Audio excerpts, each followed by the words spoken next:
Bố, khán Phật tài một ngày vui nè, khả năng khai tay trễ nè, trong Phật tài một ngày tiết. តាក់តែនេះអានេះណាមានប្រាប់បងប្អូននេះតែនេះគឺខ្ញុំអត់មានលក់ទេខ្ញុំតែគាត់មិត្តភក្តិខ្ញុំគាត់ឲ្យតែនេះឆ្ងាញ់គេហៅតាហុងផៅណាអញ្ចឹងតែនោះមកមានកញ្ចប់ទៅខ្ញុំងណាអញ្ចឹងបងប្អូនទិញតែយកមកហូប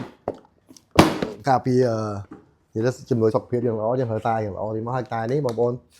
យើងឆុងទឹកទី1ជ្រាក់មកយើងតែឲ្យបងប្អូនចាំមើលតែឲ្យតែភេទកញ្ចប់អញ្ចឹងមានកញ្ចប់ស្រាប់ៗមក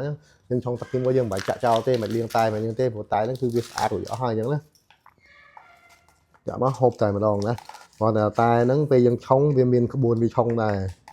មានក្បួនវាឆុងច្រើនប៉ុន្តែម្ដងណាអានេះតែនេះវាគឺទឹកទី1យើងមិនបាច់ចាក់ចោលទេទឹកពុះមកអូវាដូចថាតែផ្សេងៗយើងគាត់ត្រូវលៀងទឹកទី1ចេញនេះតែនេះយើងមិនបាច់ចាក់ចោលទេអត់តែមានកញ្ចប់នេះចំណាំបងប្អូនមានកញ្ចប់ស្រាប់ៗមិនពណ៌ក្រហមពណ៌ខៀវពណ៌លឿងពណ៌អីវាមានច្រើនតែយើងមិនបាច់ទេទឹកទី1ចាក់មកថាលៀងនេះតែវាស្អាតស្រាប់អញ្ចឹងណាអានេះទឹកទី1អាចញ៉ាំបានហ្មងហ្នឹងហើយតែភេទនេះឈ្ងុយហ្នឹងគេហៅថាហុងផៅហើយនឹងហឹកឆ្ងាញ់ផឹកឆ្ងាញ់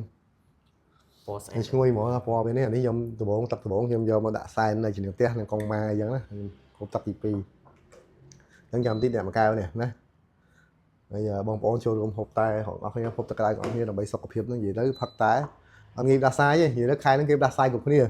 ហើយខ្ញុំអត់មានដាស់សាយខ្ញុំបាទនេះដាក់អំពែលឬសំដាស់សាយដែរថាមិនមែនដាស់សាយដាក់នេះអូខេអញ្ចឹងបងប្អូនកុំភ្លេចជួយ like page follow មួយមកណាបាយបាយ